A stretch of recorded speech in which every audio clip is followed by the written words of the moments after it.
नमस्कार दोस्तों, स्वागत है आपका एक बार फिर आपके अपने यूट्यूब चैनल पर। दोस्तों, इस वीडियो में हम चर्चा करेंगे आपत्ति दर्ज करते समय, ऑब्जेक्शन करते समय आपको किस किस चीज़ का विशेष तौर से ध्यान रखना है। दोस्तों, यदि आप चैनल पर नए हैं तो चैनल को सब्सक्राइब जरूर कर लें और नोटिफिकेशन ऑन रखें ताकि आगे की जो है ऑथेंटिक जानकारी आप तक सबसे पहले पहुँच सके। दोस्तों, रीट लगाने में कई लोगों को परेशानियाँ आ रही है, तो उससे संबंधित कुछ बातें मैं आपके सामने लेकर आया हूँ। उनका विशेष तौर से आपको ध्यान रखना है। एक तो पेमेंट है वो सबसे पहले हो रहा है और एक साथ ही होगा। आपको जितनी रीट लगानी है उन सब का पेमेंट एक साथ ही होगा, पहले होगा और दोबारा मौका नहीं मिलेगा। यदि आप रीट लगा रहे हैं तो यदि आपने एक बार अपने आईडी से रीट लगा दी तो आपको दोबारा यदि और लगाना चाहें तो आपको मौका नहीं दिया जाएगा। इसलिए आपको कुछ चीज़ें हैं जो मैं आपको बता रहा हूँ, उनका विशेष तौर पर ध्यान रखना है। मैंने दोस्तों खुद ये जो है मेरी फ्रेंड ने ये रीट लगाई है, तो मेरी आईडी से लगाई थी उसने, तो उसके ऑथेंटिक प्रूफ भी मैं आपको दिखाऊंगा कि कैसे कैसे उसने लगाई है। दोस्तों, सबसे पहले तो आप अपने प्रश्न पर स्वयं रीट लगाएं, दूसरों के भरोसे ना रहें। एक नंबर की कीमत को समझने की कोशिश करें कि आपकी ढिलाई की वजह से या आपकी बेवकूफ़ी ही मैं बोल सकता हूँ इसको, इसकी वजह से आप जो है आपका भविष्य खतरे में जा सकता है। तो निश्चित रूप से आप रेट लगाएं, अधिक से अधिक रेट लगाएं, क्योंकि लेवल फर्स्ट में आपको मैं बता दूं दोस्तों, कम से कम 8 से 9 नंबर ऐसे हैं जो रेट लगाने योग्य हैं। तो इनका आप निश्चित रूप से ध्यान रखें।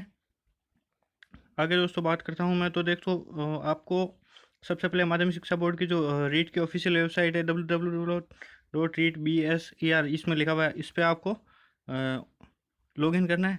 उसके बाद में दोस्तों यहाँ पर ऑब्जेक्शन का आपको आएगा, तो वहाँ पे आपको ऑब्जेक्शन फॉर आंसर की करना है। फिर आपके सामने ये विंडो आएगी, इसमें रोल नंबर, मदर्स नेम और डेट ऑफ बर्थ आप करके जैसे ही प्रोसीड करोगे तो आगे आपके सामने इस तरह की विंडो आएगी। यहाँ दोस्तों बहुत लोगों को समस्या आ रही है, कुछ मित्रों के फ़ोन आ रहे हैं कि हमारे जो है वो एक एक प्रश्न के ही इतने पैसे लग रहे हैं।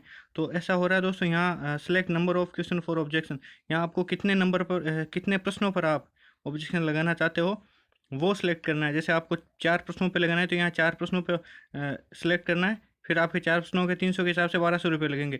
यदि आप कुछ दोस्त ऐसे हैं जो गए जैसे उसको 120 नंबर पर रीट लगानी है, एक ही प्रश्न पर लगानी है, उसका क्रमांक 120 है, तो यहाँ उसने 120 नंबर क्वेश्चन नंबर सेलेक्ट कर लिया, तो उसके वो अपने आप वो 120 के 300 रुपये के हिसाब से पैसे बन के आ रहे हैं, तो वो घबरा रहे हैं। तो घबराने वाली कोई बात नहीं है, लेकिन आपको एक चीज़ ध्यान रखनी है, क्योंकि फीस जमा करवाने के बाद आपत्ति अपलोड कर पाएंगे आप, उससे पहले नहीं कर पाएंगे। और अभ्यर्थी एक बार ही आपत्ति अपलोड कर सकता है, अतः एक बार में ही वांछित प्रश्नों का चयन करें, आपको दोबारा मौका नहीं दिया जाएगा, एक बार में ही आपको पूरी प्रोसेस करनी है।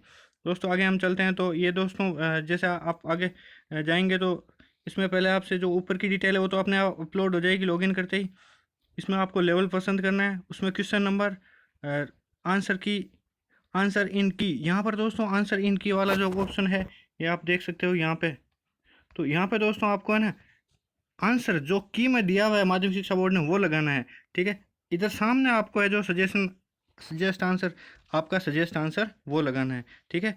बाकी डिटेल आपके बारे में आपको भरनी है। यहाँ आपको चूज़ करनी है फाइल दोस्तों, एक तो रेफरेंस बुक की, उसके बाद में रेफरेंस बुक के बारे में डिटेल भरनी है। रेफरेंस आप जैसे माध्यमिक शिक्षा बोर्ड की किताब है तो आप उसमें लिख सकते हो कि ये माध्यमिक शिक्षा बोर्ड की इस कक्षा की ये किताब है।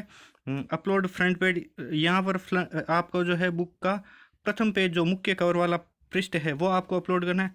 एडिशन ऑब्लिक ईयर, यहाँ दोस्तों आपको जो जिस वर्ष किताब का जो एडिशन है, प्रकाशन है, जैसे 2018 है तो 2018 लिख सकते हो।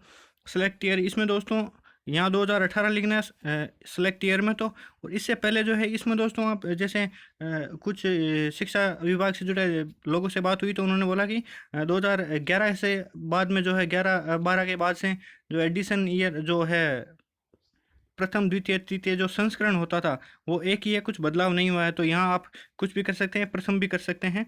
इसके बाद में दोस्तों रेफरेंस बुक सॉल्यूशन पेज, यहाँ पर आपको वो दर्शाना है जिस पेज पे आपका जो ऑथेंटिक प्रूफ है उसका सॉल्यूशन दिया हुआ है बुक में, उसके बाद में उस पेज की आपको अपलोड करनी है, उसके बाद आपको प्रोसीड करना है।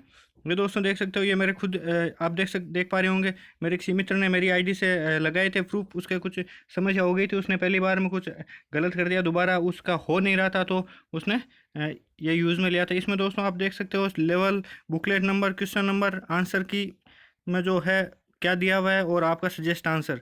इसमें दोस्तों ये जो जैव विविधता वाला प्रश्न था उसका प्रूफ ये लगाया हुआ है, मैं आपको दिखा रहा हूँ। इसमें आपको ऑब्जेक्शन बुक में आप कक्षा 11 की माध्यमिक शिक्षा बोर्ड की जो पुस्तक है वो आप काम में ले सकते हो। ये बुक दोस्तों 2018-19 के संस्करण की है। आपको माध्यमिक शिक्षा बोर्ड की ऑफिशियल वेबसाइट जो है राजस्थान एजुकेशन बोर्ड, उस पर बिल्कुल मिल जाएगी वहाँ पे। वहाँ से दोस्तों ये आप बुक ले सकते हो और अपने टेलीग्राम चैनल पर भी ये बुक अवेलेबल है। उसके बाद दोस्तों नेक्स्ट पेज पे आप देख पा रहे हैं ये वही है उसी की, उसमें reference book solution page number यहाँ पर आपको दर्शाना है कि रेफरेंस बुक का सॉल्यूशन पेज नंबर 130 है। 130 में दोस्तों यहाँ पर ये लिखा हुआ है ईओ विल्सन ने 1986 में प्रयुक्त किया था। तो निश्चित रूप से ये एक प्रमाणित किताब है और ये डिलीट होने लायक प्रश्न है, इसमें आपको निश्चित रूप से बोनस मिलेगा। दोस्तों अधिक से अधिक आपत्तियां दर्ज कराएं क्योंकि लेवल फर्स्ट में 8 से 9 प्रश्न हैं जिनके बारे में विद्वान साथी बोल रहे हैं कि उनमें बोनस दिए जा सकते हैं। तो आप निश्चित रूप से अधिक से अधिक आपत्तियां लगाएं ताकि आप सभी का फ़ायदा हो। आगे दोस्तों बात करें तो ये एक और है जो मैं आपको दिखा रहा हूँ। ये भी रीट लगाई थी, ये लगाई थी दोस्तों मनुष्य अंग वाला जो प्रश्न था, वाक्य के मनुष्य अंग। तो दोस्तों इसमें रेफरेंस बुक हिंदी व्याकरण एवं रचना प्रबोध कक्षा 9 से 12 की है ये। इसका संस्करण ईयर आपको मिल जाएगा 2018 के बाद की सेम ही है। इसमें नेक्स्ट पेज पे आपको जो है वो ये एज इट इज प्रश्न दिया हुआ मनुष्य के वाक्य के मुख्य अंग होते हैं। प्रश्न ये है, इसमें आपको जो कमेंट जिसमें लिखा जाता है उसमें ये लिखना है कि प्रश्न है वो प्रश्न के छपने में त्रुटि है जो हमारे मन में भ्रम पैदा करती है, इस वजह से हमारे ये प्रश्न गलत हो रहा है। और मूल प्रश्न मुख्य अंग है, मनुष्य अंग जैसा कुछ भी नहीं है, इसलिए टाइपिंग मिस्टेक के कारण ये प्रश्न हमारे गलत हुआ है, इस पर बोनस दिया जाए। इसके अलावा दोस्तों ये एक और प्रूफ मैं आपको दिखा देता हूँ। कुछ प्रश्न ऐसे हैं जो आउट ऑफ सिलेबस है, तो उनके लिए भी मैंने एक प्रश्न मेरे मित्र ने अपलोड किया है, तो मैं दिखा देता हूँ आपको। ये भी उसने मेरी आईडी से ही किया है दोस्तों, आप देख पा रहे होंगे।